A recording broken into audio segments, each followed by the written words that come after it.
Kilkenny is a small medieval city in the southeast of Ireland with a population of just over 26,000 people. It is also known as the Marble City. It is a high tourist area, and while it's famous for its beer, castle, tower and cathedrals, among the locals of Ireland it's most famous for its hurling, and we are affectionately called the Kilkenny Cats. Just 30 minutes south of Kilkenny is a village called Windgap, and its biggest claim to fame is George Clooney, whose ancestral family hails from Knockeen, Windgap. But the family we are going to be talking about today is one of tragedy and murder, the Whelan family. On Christmas morning 2008, 30-year-old Sharon and her two daughters, Zara 7 and Nadine 2, were found dead in their farmhouse on the outskirts of Windgap. On discovery of their bodies, it was soon clear that this was no accident. Here is the story of a mother and her children on what was to be the most precious of days, full of fun and excitement of any child's Christmas morning, turned into a horror story that to this day still haunts their immediate family, friends and the community. While there is not a lot of information about Sharon's early life before she joined the Whelan family when she was 4, I learned through her brother John's interviews that Sharon was one of 3 siblings that were adopted into his family by his parents Christy and Nancy. Sharon was a kind and loyal friend, and you always knew where you stood with her. She wasn't afraid to speak her mind. She loved school and was a good pupil. She loved people and looking after them, so it wasn't a surprise when she decided on a career in hospitality. Sharon was strong-minded and always fun to be around, and worked very hard to get on in life. She did struggle in her early adulthood and had a few ups and downs, but when her girls came along, she was totally focused on them. They came first and foremost. Zara was 7.5, and that half was very important to her. She was full of beans and kept her grandparents on their toes.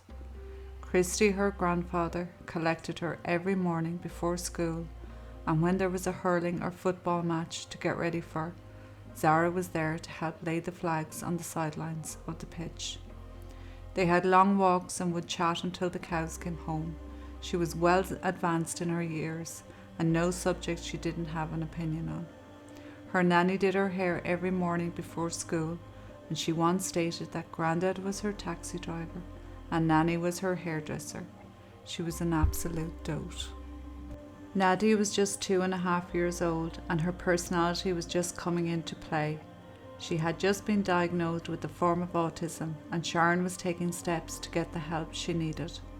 Sharon never missed an appointment, always making sure her girls were looked after, just like what was done for her growing up. The best of everything. She moved into the farmhouse to be close to her parents, to get the support she needed as a single mother.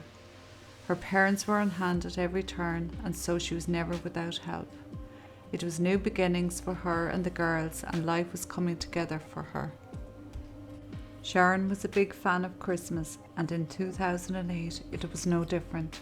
On Christmas Eve, tree was up, presents wrapped underneath, and arrangements made to spend the day with her parents, and looking forward to Stephen's Day, when all the family came together, brothers, sisters, nieces and nephews. But this was not to be.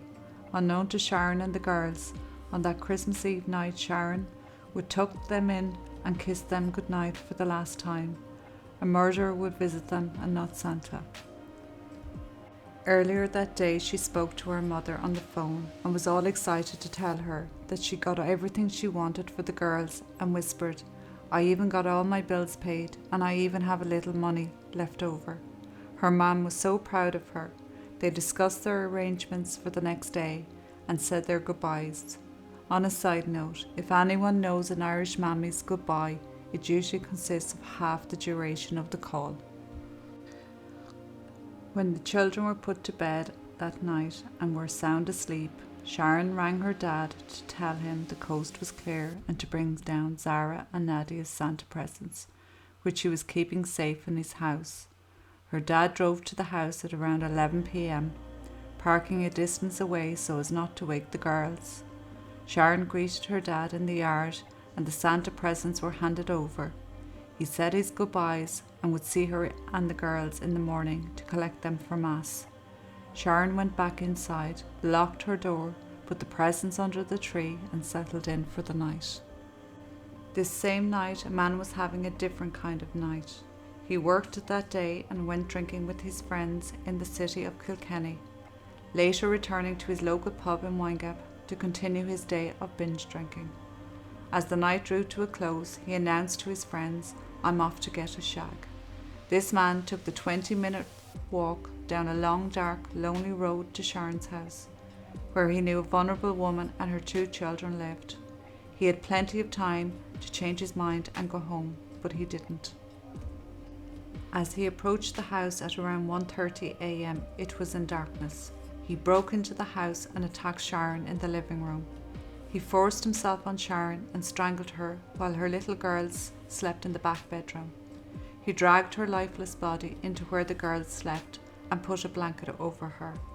He spent the next few hours in the house deciding what to do next, and what he decided to do was inconceivable. The only way out of what he had just done was to set fire to the house and take the lives of the 2 little girls to cover his tracks. He then left the house and took himself home and slept. Later that morning, 2 neighbours saw the smoke coming from the farmhouse. The neighbours tried to access the house through the front door, but the flames were too high.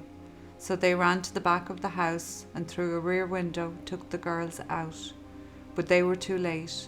The girls and their mother were dead. The fire service arrived along with the Gardaí and the area was sealed off for inspection. Detective Brian Murphy and Detective Sergeant Jim Ling arrived at the farmhouse, and on their initial questioning of the 2 men that recovered the bodies, it was noted that Sharon's body was much stiffer than the girls'. This immediately raised alarm bells. This fire may not have been an accident. Their bodies were removed to the coroner's office. Dr. Mary Cassidy, the state pathologist, had conducted a post-mortem on all 3 bodies. The 2 girls, Zara and Nadine, had both died from smoke inhalation and had no injuries to their bodies. Their mother, Sharon, had no smoke in her lungs, and it was determined that she died from strangulation. The most significant finding on her body were marks around her neck, and the neckline had been compressed, consistent with manual strangulation. Dr. Cassidy said there was also marks indicating a forcible attempt at penetration. She said she may have been strangled during the act, and it was possible the neck of her nitress had been pulled tight on her neck. Finally, she stated that it could not be excluded that penetration had occurred after death also. This report confirmed what the Gardaí already suspected. A murder inquiry began and questions were asked. Who, why, and most importantly, was it a stranger or someone they had known? The first people to be questioned were the family, to establish who Sharon was and who her circle of friends were, and if anyone would want to hurt Sharon. The men from the locality were questioned and DNA was collected. Ears were to the ground for any information that would help with discovering who did this heinous crime. The small community wanted these murders solved as quickly as possible. From the information that was collected, it was soon clear that the murderer was among them, and in such a small community, this was as shocking as the murders. As the information was being collected and interviews being carried out, and waiting on DNA results, one name kept coming up: Brian Hennessy, a 23-year-old man who was born and raised in Windgap. He had given his DNA voluntarily and was interviewed by the Gardaí. He was well known in the area and his family were acquainted with the Whelan family. A quiet man that lived at home with his mother, and he had a girlfriend. He worked as a temporary local postman. He would have only known Sharon in passing, but would have known she lived on her own with her 2 girls. Hennessy had been asking questions that no one else was asking. He wanted to know, had the fire spread to the back of the house? Had the roof collapsed on the bedroom where the bodies were found? People were getting suspicious of him, and the Gardaí were informed. A week later, when Sharon and the girls were laid to rest on New Year's Day, he even went to the funeral. Finally, the DNA results were in, and they were a match to Hennessy. On the 15th of January 2009, they finally arrested him at his home. At Hennessy's first interview, he had to come up with a story, and a story it would be. changing constantly as the Gardaí revealed more and more of their evidence to Hennessy. Hennessy was cool, calm and collected. He at first denied knowing Sharon at all and wouldn't relent on this. Finally he admitted he had only known Sharon in passing. He told Gardaí that on Christmas Eve he had been working and afterwards went out drinking and had gone straight home from his local pub. When the Gardaí told him that they had interviewed his mother and she had said she had let him in at 7 that morning, the story changed. He said he had left his coat in the pub and had gone back for it. The Gardaí weren't buying it. They questioned his timeline and knew it would not take him that long to go home, go back to the pub to retrieve his coat and walk the distance home again. Once the Gardaí presented him with the DNA, Hennessy only then started to show signs of pressure. Up to then his demeanour had been as before, cool, calm and unfazed, but the cracks were starting to show.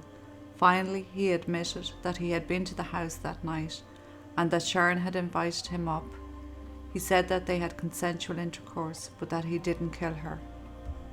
Later on in another interview he finally admitted to strangling Sharon when she threatened to tell his girlfriend that they had intercourse. When asked about the fire, he said he didn't know what to do and spent the next few hours in the house while the girls slept, with their mother dead at their feet. He decided to set the fire to burn the evidence. He knew the children were there but didn't think about it. He only thought about the murder and covering his tracks. When the house was ablaze, he walked home, his mother let him in and he went to sleep on the couch. When he awoke, he had Christmas dinner with his family and in the evening went to his girlfriend's house as if nothing happened. Even though admitting to all this during Garda questioning and having been charged with murder, he still wouldn't plead guilty. On the 11th hour, on the morning of the trial on the 17th of November 2009, he finally pleaded guilty to the 3 murders, but the forced intercourse charge was dropped. The judge handed down 3 mandatory life sentences. 2 were to run concurrently, which were for Sharon's daughters, and Sharon's to run consecutively. Hennessy should at least spend 30 years in jail. This was unprecedented in the Irish justice system. In 2010, Hennessy appealed his sentence and won. His sentence was reduced to 3 life sentences to run concurrently. This means that he is serving 1 life sentence for all 3 of the murders.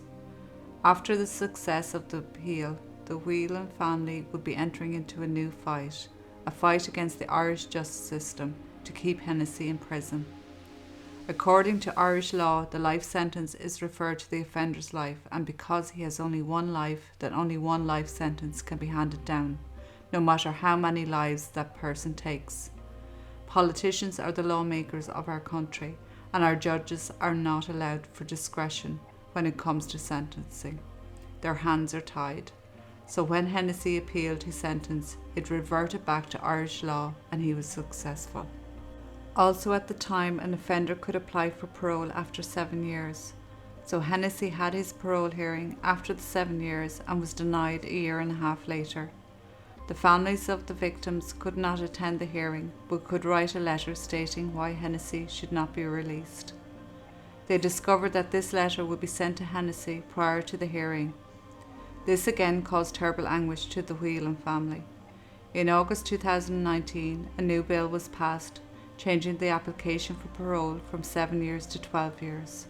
Hennessy applied for a second time in late 2021, and as of today, the hearing has not yet been granted. The average life sentence in Ireland is 20 years for a lifer, and so Hennessy has spent the last 12 years in prison, but may only serve another 8 years. He can also apply for parole every 3 to 4 years until he gets out, which puts the victim's family through more. To add insult to injury, when he gets out, he will not be put on the offenders list, as the forced intercourse charges were dropped. There's no happy ending to this story, and nothing to be learned. People will do what they want, when they want, and with who they want, despite the consequences. A mother's life was lost, along with her 2 beautiful children. A family lost their daughter, granddaughter, sister, nieces and cousins, all because this man decided just that. I went to school with Sharon's brother John and grew up with him in the village.